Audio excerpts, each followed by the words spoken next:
Okay, so we'll start with our opening prayer. Om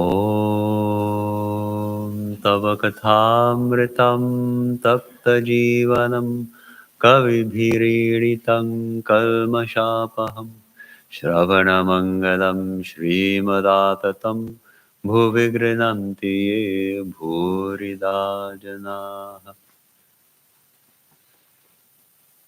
O Lord, your nectar-like words are praised by the wise and full of auspiciousness. They destroy the curse of evil, bring good to those who hear them, and bring new life to those who are scorched by the ills of worldly existence. Magnanimous are they who spread your message. So these are the nectar-like words, the words of nectar which bring immortality, which we are studying in the Gospel of Sri Ramakrishna. We're on page 83, which is actually right at the beginning because, of course, there's a long introduction first. So we're still reading about M's second visit to Sri Ramakrishna. In which, as we recall, the first thing Sri Ramakrishna does is break his ego. Sri Ramakrishna has recognized him as one of his chosen disciples and has recognized his great spiritual potential and evidently also recognized his great pride of scholarship and set out to break that at the very outset, beautifully, skillfully, very skillfully crushes his ego. And amazingly, it just took a few sharp blows from Sri Ramakrishna to render him very humble. And he realized suddenly the error of his pride and egotism, and he asks Sri Ramakrishna 4 questions. 4 essential questions. And the first question was, how, sir, may we fix our minds on God? We discussed that last time. And his answer keeps coming back. The same thing keeps coming. He says, repeat God's name and sing his glories and keep holy company. And now and then visit God's devotees and holy men. That's on page 81 in the middle. So M asks first, this is his first question. And then Sri Ramakrishna gives some guidance there. Then he asks, how ought we to live in the world? A great question for the spiritual seeker. And he gives several examples, like the maids, do your duties like the maidservant in the rich man's house. She thinks of the home as her own. She calls the children her own, as it were, but she knows that they're not her own children. She knows that this is not her house. Her own house is in the countryside. So like that, we do everything in this world, knowing that our true home is not here, but in the divine. Then the third question he asks, is it possible, this is at the bottom of page 82, is it possible to see God? Is it possible to see God?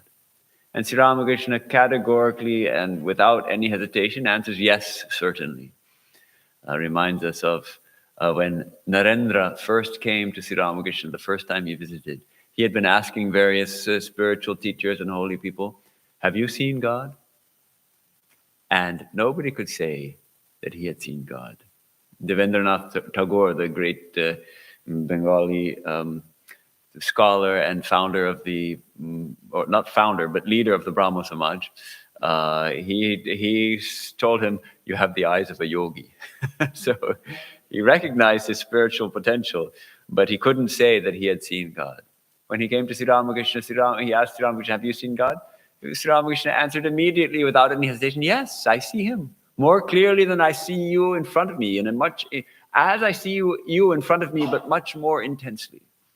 And moreover, I can show him to you. So this was Sri Ramakrishna's constant experience. The divine is real. He is constantly aware of the all-pervading divine reality, whom he called mostly Mother. And she was on the one hand, the Shakti, the power that moves the universe, and on the other hand, a person in the room with whom he would be constantly talking. So, so what does he say? Is it possible to see God? Yes, certainly. Living in solitude now and then, repeating God's name and singing his glories, and discriminating, or as we've decided, discerning between the real and the unreal. These are the means to employ to see him. So he comes back again and again to this idea of repeating the holy name of God and singing the glories of God. That's something that this text is full of. It's full of songs. And Sri Ramakrishna used to sing songs as a way of teaching the messages in the songs. If you leaf through it, you'll find dozens and dozens of songs of different types, praising the divine, calling on the divine as Mother, or as Krishna, or as Shiva, or as the formless absolute, songs which are actually prayers to one's own mind, all kinds of different songs and prayers.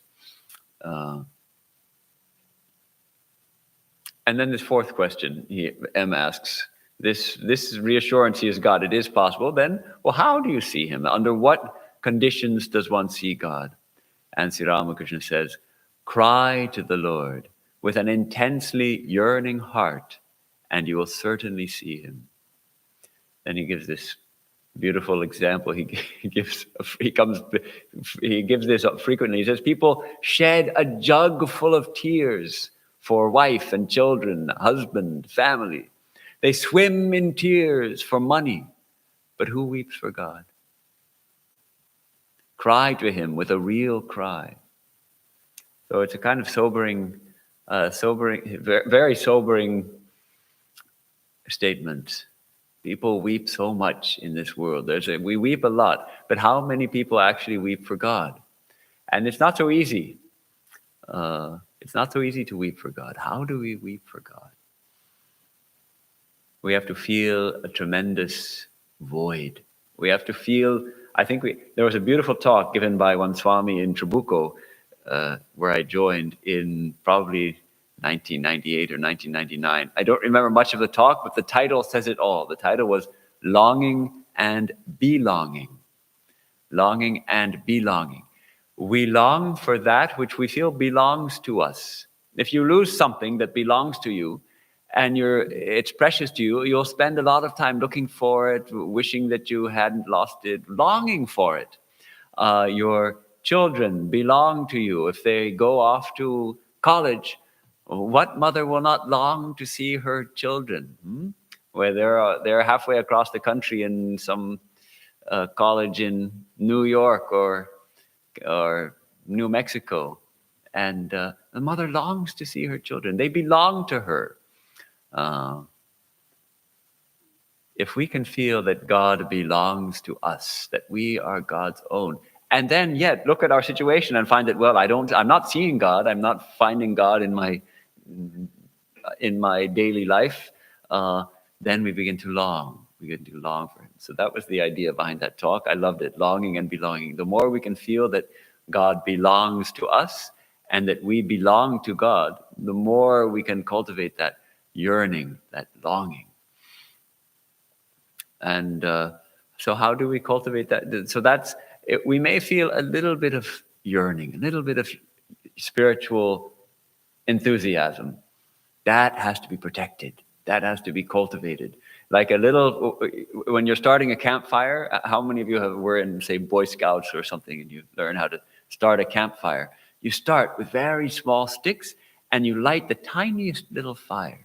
And then you have to protect it, and you put on slightly bigger sticks, and then you fan it a little, and very carefully, because a big gust of wind will just blow it out. And so very carefully you feed it gently with small twigs, and gradually it starts to burn hotter.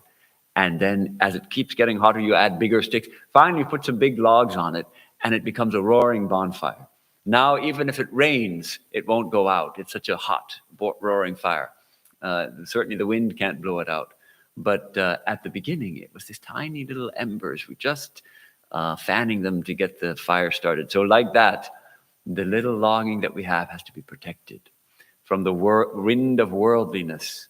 So that's why he would often say, at the beginning of spiritual life, we need a hedge to protect our spirituality.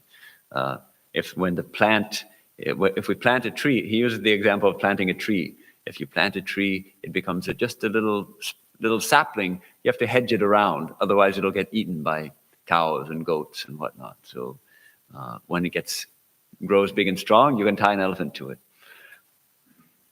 So he says, who weeps for God? Cry to him with a real cry. Weep, weep, weep.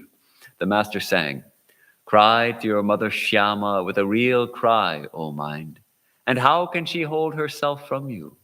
How can Shyama stay away? How can your mother Kali hold herself away? O mind, if you are in earnest, bring her an offering of bell leaves and hibiscus flowers.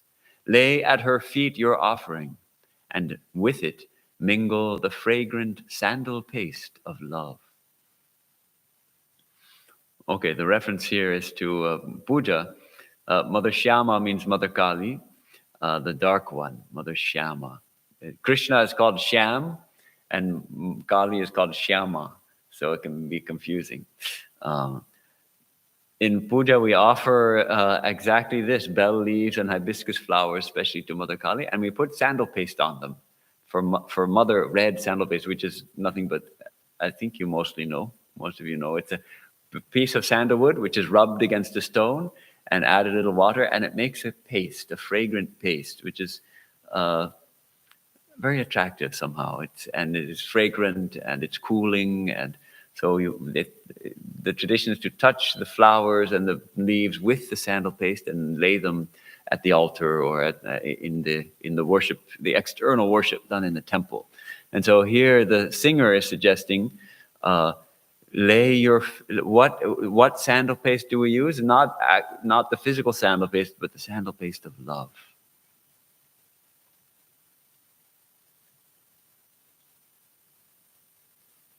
It's kind of there's a kind of untranslatable Dako dekhi mon dakar moto. Dakar means like a dacoit, right? Or no? It means with passion. Oh, with passion. Okay, dakar moto. So there's a rhyme, a kind of alliteration, and it means with a real cry, with this intense passion. And how can she stay away? That idea also that if we long for God, God also comes. He says that longing is like the rosy dawn. After the dawn, out comes the sun. Longing is followed by the vision of God. This was Sri Ramakrishna's own experience. He had his initial vision of Divine Mother. How did it come about? Through intense yearning, so much so that he felt he was going to die. And he would also often give that example of the guru bringing the disciple to the lake and pushing his head underwater. And when the disciple finally comes up for a breath of air, the guru asks him, how did you feel? I was dying for a breath of air. So that kind of longing.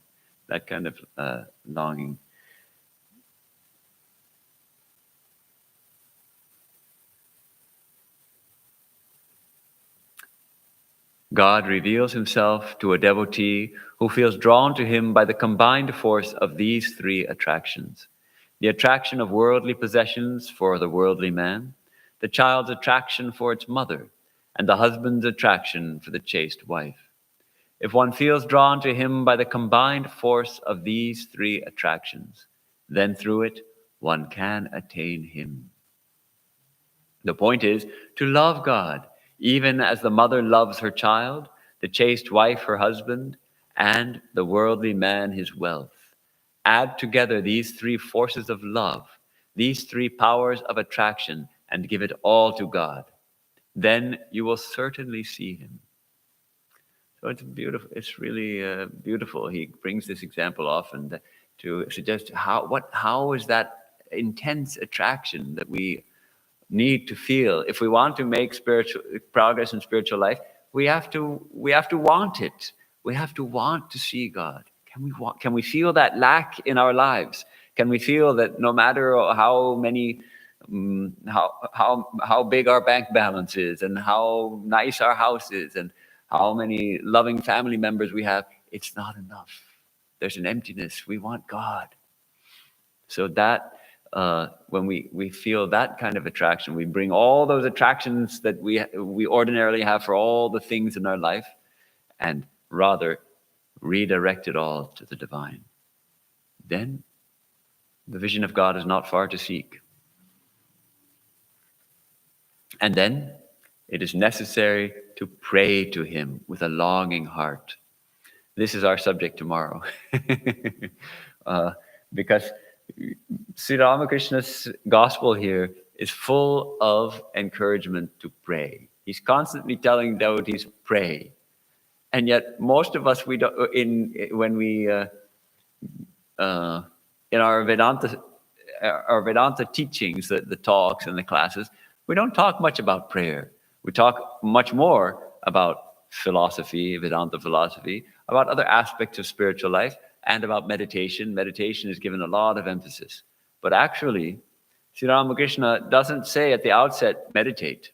Later, when the disciple has made some progress, he'll instruct the disciple in meditation. But at the beginning, he says, pray.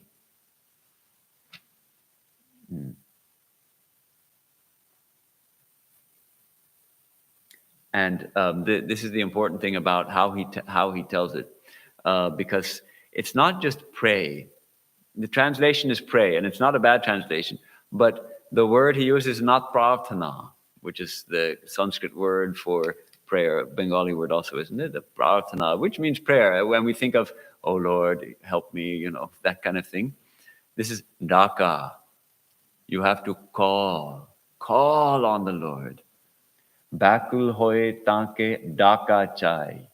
With intense longing, you have to call on him or call on her. Call. This idea of a child lost in the forest, calling for his mother, calling for her mother. Where else? It's not just, oh mom, where are you? Please come back to me. Call, mom, where are you, mom? That kind of calling we have to call. It is necessary to pray to him with a longing heart.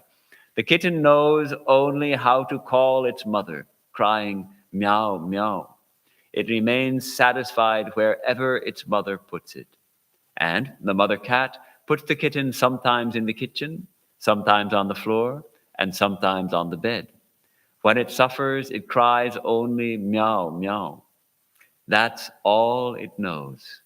But as soon as the mother hears this cry, wherever she may be, she comes to the kitten. Okay, that's a beautiful... This last section is also this idea of complete surrender, which he doesn't say in so many words, but he often uses the example of the kitten and the mother cat. And he sometimes contrasts it, as you know, with the baby monkey and the mother monkey. And what's the monkey? How does the monkey behave with the mother? Holds on for dear life. As the mother monkey jumps from branch to branch.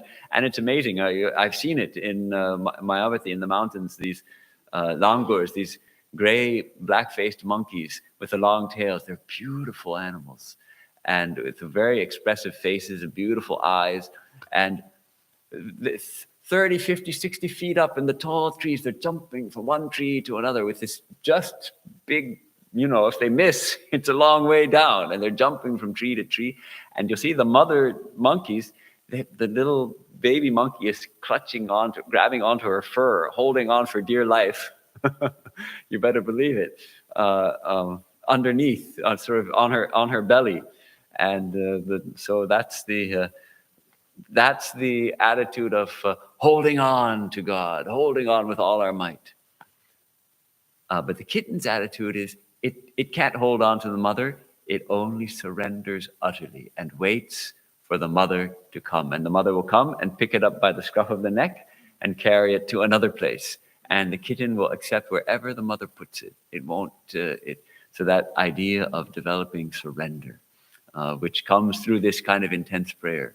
When we pray intensely with longing, with tears, then we just place our whole life in the Divine Mother's hands and let the Mother do with us as she will. So this was the instruction M received from Sri Ramakrishna. And he kind of cuts it off here. He doesn't say M saluted the Master and leaves or anything like that. He just cuts it off. That's the end of this visit. Now comes the third visit of M to Sri Ramakrishna. This was a morning. It was some kind of Monday or Tuesday morning, so no one else was present. But this third visit, it's a Sunday, so there's going to be lots of people there. It was Sunday afternoon when M came on his third visit to the Master. He had been profoundly impressed by his first two visits to this wonderful man.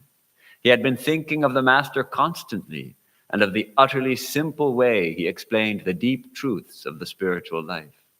Never before had he met such a man. Sri Ramakrishna was sitting on the small couch. As you know, his room had two couches, a slightly larger couch and a slightly smaller one, and he would sleep on the larger one. Couch means like a cot. There's no back to it. If we think of a couch, we think with arms and a back. No, it was just a cot, a flat wood surface with four legs, and the bigger one was behind in the front. They were right next to each other. There's a picture in the book somewhere, and there might have been a very thin mattress on this cot, not bare wood. It was thin. His body was very tender after the tremendous austerities he had done. So he's sitting on the small cot, which is given here as couch.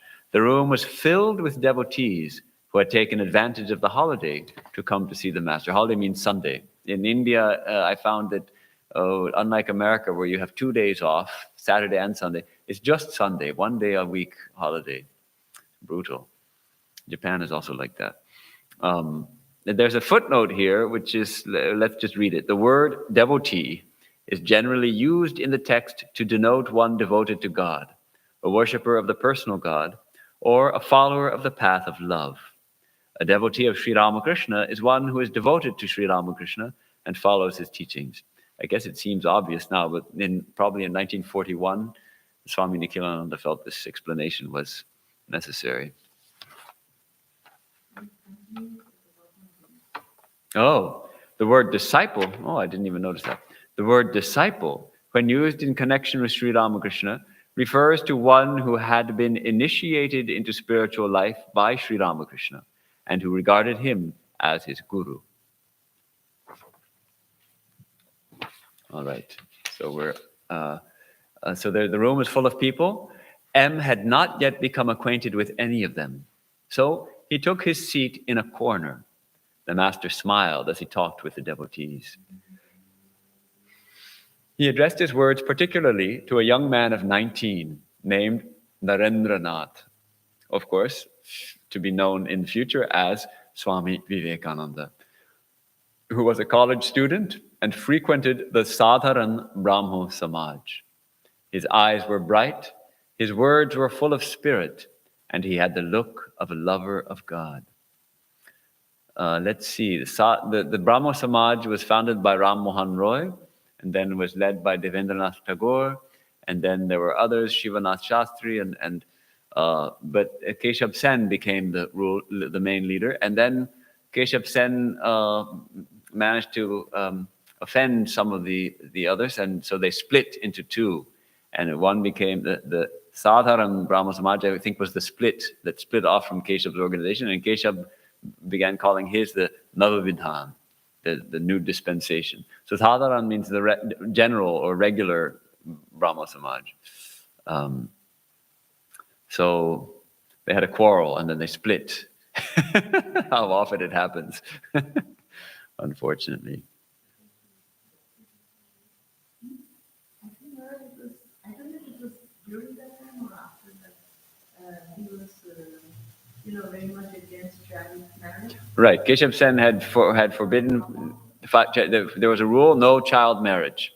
And then he himself married his daughter off before she had reached the age. I think they decided that the minimum age for marriage would be 14 or 16 or maybe 14, and she was still 13. And everyone's like, "Well, you're hypocrite." At least some people. So, right, that's what happened. All right.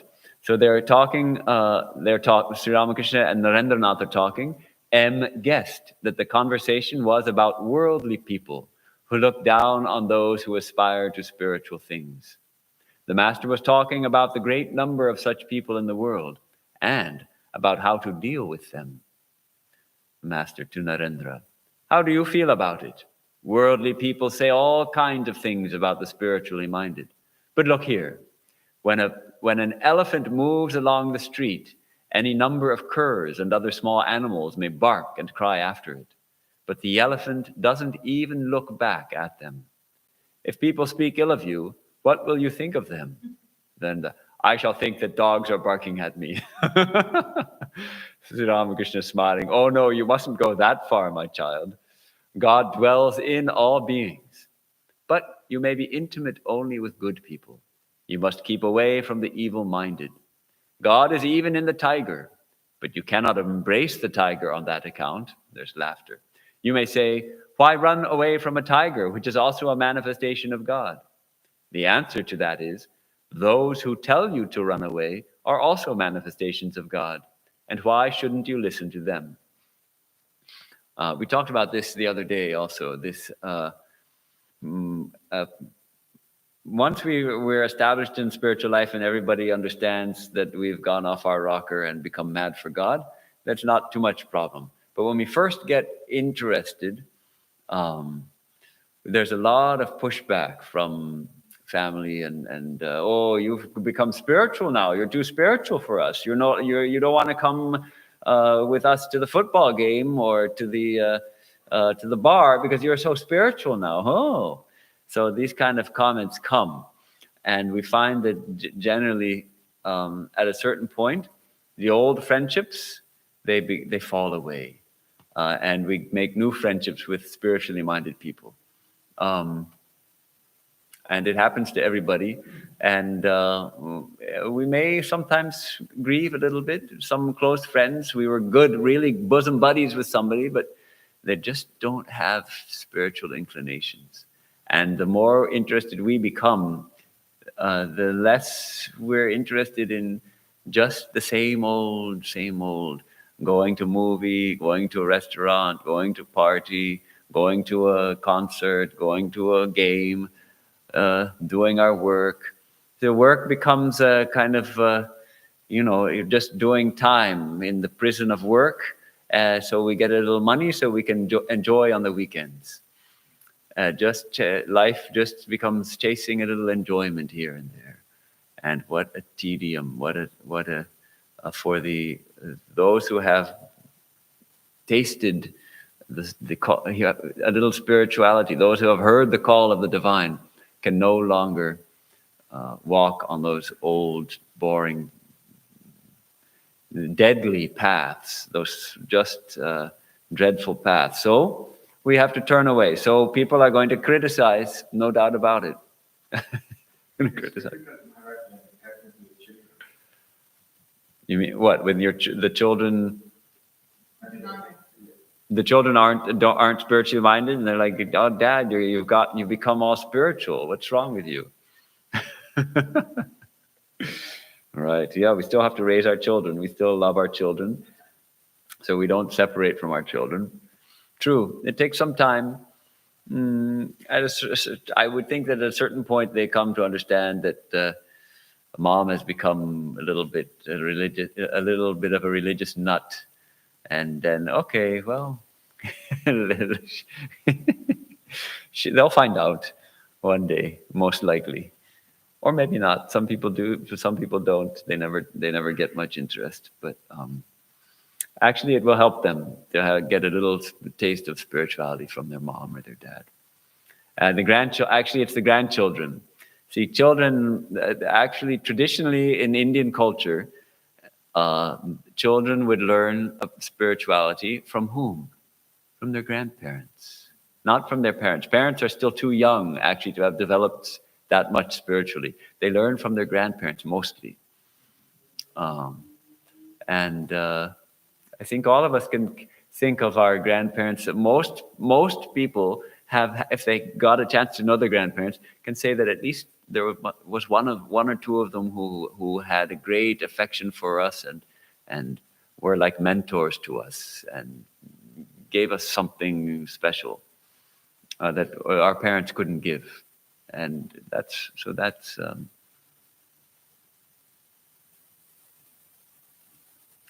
so Sri Ramakrishna says also that we need to protect ourselves a little bit, protect that fire from the worldly wind. If we just go on with our usual life, and in between we add meditation and prayer and all that, but first of all, it becomes distasteful. Secondly, we get dragged down and we forget our ideal, because minds are like that. We absorb the attitudes and opinions of people around us, which is probably why the country also is in such a mess right now, because people are more and more associating only with people who think the same way, thanks in part to social media and the way it works to connect us with people who think just like we do. And if somebody disagrees a little bit, we don't want to have anything to do with them. And so we amplify our own opinions and we don't get any contact with others. Rather, if we mixed more freely with people, different types of people, the country would be a little more calm. But as far as spirituality goes, we like to mix actually with spiritually minded people and not with worldly minded people. So those who tell you to run away are. So then he tells one of his famous stories, where he got these stories or came up with them. Just wonderful. Let me tell you a story. In a forest, there lived a holy man who had many disciples. One day, he taught them to see God in all beings, and, knowing this, to bow low before them all. A disciple went to the forest to gather wood for the sacrificial fire. Suddenly, he heard an outcry, "Get out of the way! A mad elephant is coming!" All but the disciple of the holy man took to their heels. He reasoned that the elephant was also God in another form. Then why should he run away from it? He stood still, bowed before the animal, and began to sing its praises. began to chant a Sanskrit hymn in praise of the elephant. The mahout of the elephant, the one who's driving it, I suppose was maybe still sitting on top of the animal, holding on for dear life, or else maybe on the side. Who knows, huh? The mahout of the elephant was shouting, "Run away, run away!" But the disciple didn't move. The animal seized him with its trunk, cast him to one side, and went on its way. Lucky, because elephants can easily kill people. Hurt and bruised, the disciple lay unconscious on the ground. Hearing what had happened, his teacher and his brother disciples came to him and carried him to the hermitage. With the help of some medicine, he soon regained consciousness. Somebody asked him, "You knew the elephant was coming. Why didn't you leave the place?" "But," he said, "our teacher has told us that God himself has taken all these forms, of animals as well as men. Therefore, thinking it was only the elephant god that was coming, I didn't run away." At this, the teacher said, "Yes, my child, it is true that the elephant god was coming, but the mahout god forbade you to stay there. Since all are manifestations of God, why didn't you trust the mahout's words? You should have heeded the words of the mahout god." And then there's laughter. So it's a wonderful story. It does raise some interesting questions. Swami Vivekananda said that he could expound on this story for 2 days, bringing in all ideas of free will and predeterminism and all these kind of things, and have a big philosophical discussion. I will not be able to do that.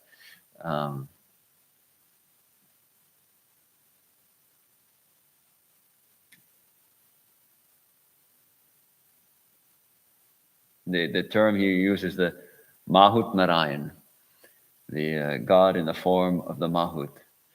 So,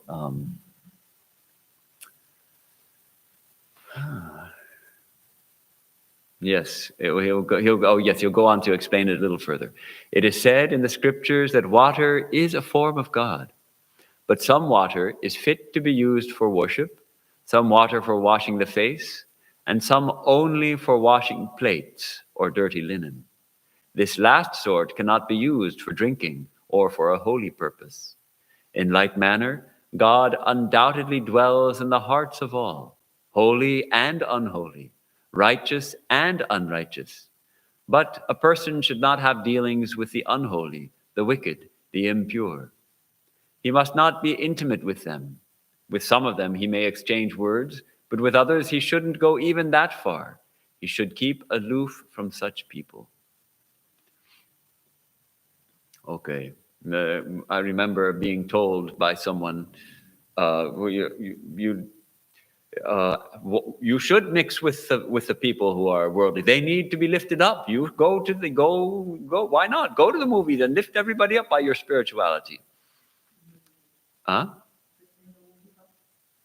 In the what? In the movie hall. In the movie hall, or with your, with. Uh, it was a close family member actually who was telling me, and so I used this example that at the beginning I'm not strong enough yet. In the beginning of spiritual life, we tend to think that we've made huge progress, and we have. We have taken the step to. We've started to have what's called conversion. We've turned away from the old life of just the worldly pursuits, and we realize that there's more to life than just money and food and drink and those things. And so it is a tremendous step forward, but we generally don't realize that actually that plant of spirituality is still very tender and small and needs to be protected. So Sri Ramakrishna is cautioning that at the beginning, be a little cautious. When we become well established in spiritual life, then nothing can happen to us. It's an interesting example. The water here in America, all the water we use comes out of the tap and it's purified and it's fit for drinking and washing. And all the water, and we wouldn't think of using dirty water for washing our clothes or something. But in India in those days, there was no, in the villages especially, there was no tap. You go to the pond and get water. And so you get the water, maybe you filter it a little bit, and then that's your drinking water. And maybe there's another pond where people wash the plates. And so that water you don't want to drink, but they take their plates, used plates, to that pond and wash them there. So that water is not fit for drinking, but it's water, no doubt. And so then a devotee asks a pertinent question. Sir, if a wicked man is about to do harm or actually does so, should we keep quiet then? And Sri Ramakrishna replies, so a person living in society should make a show of tamas to protect himself from evil-minded people. But he should not harm anybody in anticipation of harm likely to be done him. Okay, if you think someone's going to hurt you, then what's the word called? You preemptive strike. You do a preemptive strike. Probably he's going to say something nasty to me. I'm going to say something nasty first.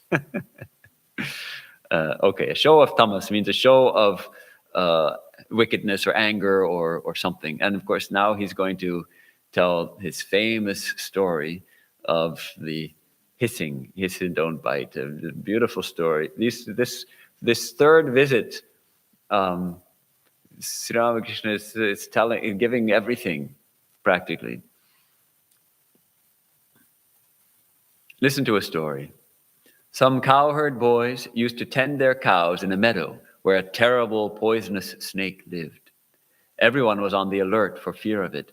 And in India, it's even now, there are still people who die from snake bite. It's still a thing. In America, it happens so seldom because there are enough antidotes available and the hospitals are near enough and all of that. So it's really very rare that someone will die from snake bite. But in those days, Snake bite means it's over. A cobra bites you and it's a few minutes. Cobras are the venom is extremely potent. So it can be just a few minutes and everything is over.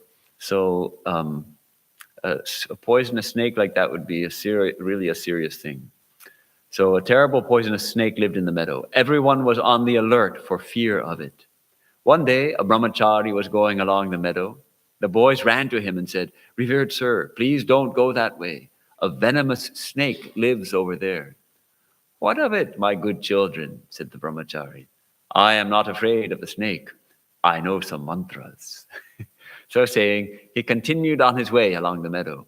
But the cowherd boys, being afraid, did not accompany him. In the meantime, the snake moved swiftly toward him with upraised hood. As soon as it came near, he recited a mantra, and the snake lay at his feet like an earthworm. Powerful, powerful mantra here, powerful brahmachari. The brahmachari said, "Look here, why do you go about doing harm? Come, I will give you a holy word. By repeating it, you will learn to love God. Ultimately, you will realize Him, and so get rid of your violent nature." Saying this, he taught the snake a holy word and initiated him into spiritual life. The snake bowed before the teacher and said, "Revered sir, how shall I practice spiritual discipline?" "Repeat that sacred word," said the teacher, "and do no harm to anybody." As he was about to depart, the brahmachari said, "I shall see you again." Some days passed, and the cowherd boys noticed that the snake would not bite. They threw stones at it. Still, it showed no anger. It behaved as if it were an earthworm. One day, one of the boys came close to it, caught it by the tail, and whirling it round and round, dashed it again and again on the ground and threw it away. The snake vomited blood and became unconscious. It was stunned. It could not move. So, thinking it dead, the boys went their way. Late at night, the snake regained consciousness. Slowly and with great difficulty, it dragged itself into its hole. Its bones were broken, and it could scarcely move. Many days passed. The snake became a mere skeleton covered with skin. Now and then at night, it would come out in search of food. For fear of the boys, it would not leave its hole during the daytime. Since receiving the sacred word from the teacher, it had given up doing harm to others. It maintained its life on dirt, leaves, or the fruit that dropped from the trees. About a year later, the brahmachari came that way again and asked after the snake. The cowherd boys told him that it was dead, but he couldn't believe them. He knew that the snake would not die before attaining the fruit of the holy word with which it had been initiated. He found his way to the place and, searching here and there, called it by the name he had given it. Hearing the teacher's voice, it came out of its hole and bowed before him with great reverence. "How are you?" asked the brahmachari. "I am well, sir," replied the snake. "But," the teacher asked, "why are you so thin?" The snake replied, "Revered sir, you ordered me not to harm anybody, so I have been living only on leaves and fruit. Perhaps that has made me thinner." The snake had developed the quality of sattva. It could not be angry with anyone. It had totally forgotten that the cowherd boys had almost killed it. The brahmachari said, "It can't be mere want of food that has reduced you to this state. There must be some other reason. Think a little." Then the snake remembered that the boys had dashed it against the ground. It said, "Yes, revered sir, now I remember. The boys one day dashed me violently against the ground. They are ignorant after all. They didn't realize what a great change had come over my mind. How could they know I wouldn't bite or harm anyone?" The brahmachari exclaimed, "What a shame! You are such a fool. You don't know how to protect yourself. I asked you not to bite, but I didn't forbid you to hiss. Why didn't you scare them by hissing? So you must hiss at wicked people. You must frighten them, lest they should do you harm. But never inject your venom into them. One must not injure others." It's a long story. perhaps his very longest story in this book. And how amazing. I love how he draws it out and gives all that describes these discussions between the guru and the disciple. And he slips in some other things like this idea of not harming and realizing God, realizing the fruit of the holy word, receiving a mantra from the guru and developing the quality of sattva, giving up anger and all these things. But at the same time, this very practical advice, how do we live in the world? In the world, there are wicked people. Bad things happen. It's not that just because we've become spiritually minded that everything is always going to go smoothly and no one is going to try to do us harm. Well, what do? We have to hiss.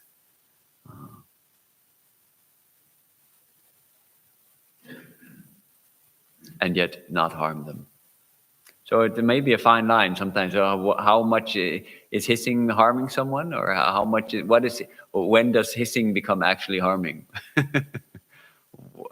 If you have to strike a little fear into them, but how far can you go to do that? We were just talking, where sometimes we have this problem with the trash company. And I think it's a kind of a crooked company because they're charging us money to pick up our trash here, but they're not doing it.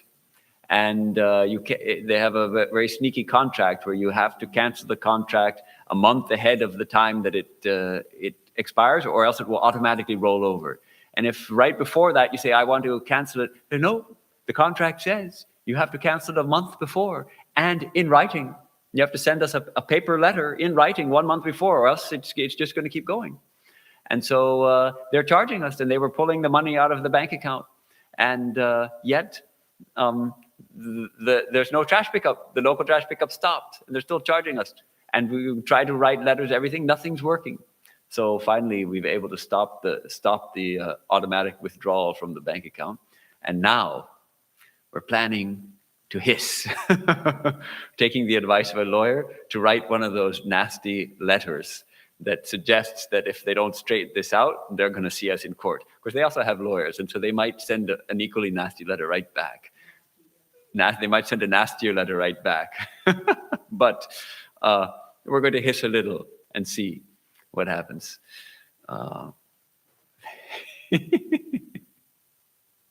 But see, if we can laugh about it, then it's good. If we can hiss, we write this letter, but we're laughing about it while we're doing it, that's great.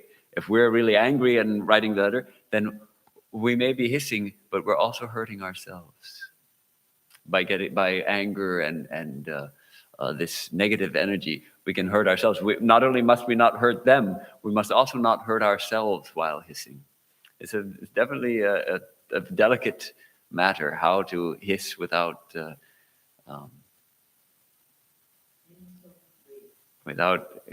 any strong reaction in our minds. All right, and the small reaction may be there, let it not be a big reaction. Or let it subside quickly. And for the spiritual seekers, let the wave of anger come, and it subsides very quickly, like a line drawn on water. You draw a line on water, and you see the line, no doubt, for a split second. Take a stick and you draw a line on the water. You see a line there, sort of, but it disappears immediately. So, all right, if we have to be angry, all right, angry. Wait, then let it subside. All right. Gandhi's movement was the same way with Ahimsa. Mm-hmm. I mean, he was being beaten up by British people, but they did not do anything. Right. Right. They didn't even hiss. They didn't even hiss. That was taking it a further step. Yeah. That is not, most people are not ready to do that. But correct, he did that. And one reason it worked, I think, is because the British actually were more or less decent people. In their heart of hearts, they were not truly wicked. Many of them were not. At least in this country also, this Martin Luther King inspired the civil rights activists to take the beatings and take the dog attacks and all that without a murmur. And they did. And it went on national television. And most Americans are decent people. And seeing that, they realized that this is too much. And so that was if you have downright wicked people, it may not work. I'm not sure. It's a good question. Gandhiji would probably say yes, he could transform even the wickedest through the power of his love. But he had to develop that intense power of love. Have we developed that power of love? If we have developed that tremendous power of love that we can transform such a wicked person, great. But we should also recognize that sometimes, for us at least, we may have to hiss.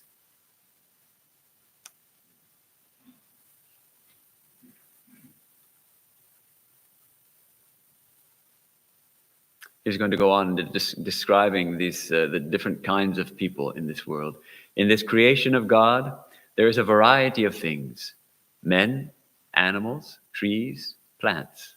Among the animals, some are good, some bad. There are ferocious animals like the tiger. Some trees bear fruit sweet as nectar, and others bear fruit that is poisonous.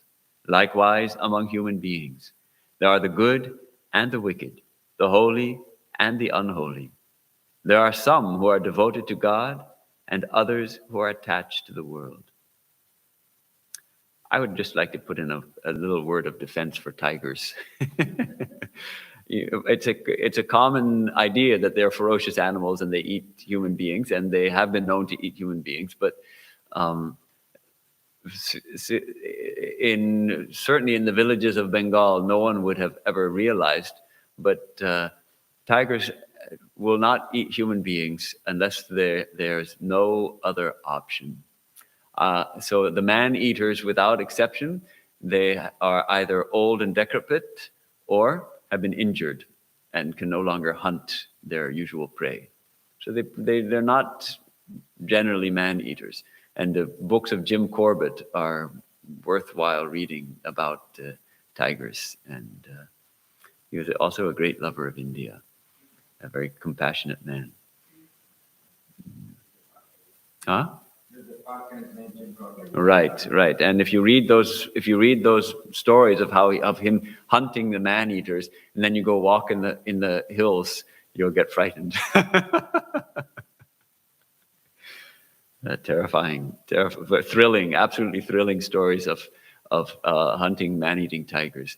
And his feeling for the villagers who had no recourse. This was before the days of even a flashlight. There's no such thing as a flashlight. So when it's dark, and then the tiger comes, and the terror of the villagers, and they'd be in their huts, and the tiger is trying to break through the door, and they're in there. Just absolute terror. So he would hunt the man-eating tigers. So I guess that probably brings us more or less to a good place to stop. He's going to go into the four classes of people, of those who are bound. Should we just do that little bit? Does he have the fish? Huh? It's long. Yeah, we're not going to finish it, but true. There are different types of people in this world, and not all of them are spiritually minded. Most of them are not. Most of them are, but most of them are not wicked. But there are also some among those who are even could be said to be wicked. Means the same divinity resides in every being. Let us not forget that, even in the wicked. But Sri Ramakrishna would say, salute the wicked man from a distance. Salute the wicked from a distance. Don't mix intimately with them. Hiss if we need to. And still, however, know that, yes, divinity also is in them. They are also a manifestation of the divine. It's hard sometimes to see. How can the mass murderer be a manifestation of divine? How can God be in the mass murderer? All right. According to Vedanta, according to the teachings of Sri Ramakrishna, yes, there's no doubt. God also dwells in the mass murderer. But it's that divinity is covered over by such a thick layer of ignorance and wickedness and darkness that it's completely invisible to us and invisible to him as well. But it's there. If we say the divine is within all, then we have to say divine is within all. It doesn't, there's no being which is not, where God is not. No heart where God is not. No thing in which God is not, because God is all in all. God is, the divine is the substratum of everything and everyone. All right. Well, it's always a joy to read these teachings and discuss them. And thank you for giving me the opportunity to share these with you. Any comments, questions? This is the last Satsang class in the evening with you. For a while, yes. On Tuesday morning, I'm going back to Los Angeles. I have a feeling I'll be back sometime. Have our closing prayer. Om Niranjanam Nityamanantarupam Bhaktanukampa Vigraham Vai Ishavataram Paramesham Idam Tang Ramakrishnam Shirasa Namamaha. We bow in adoration to Sri Ramakrishna, who is stainless, eternal, infinite, the worshipful Supreme Lord who took human birth out of compassion for all. Om Shanti Shanti Shanti Hari Om Tat Sat Shri Ramakrishna Arpanamastu.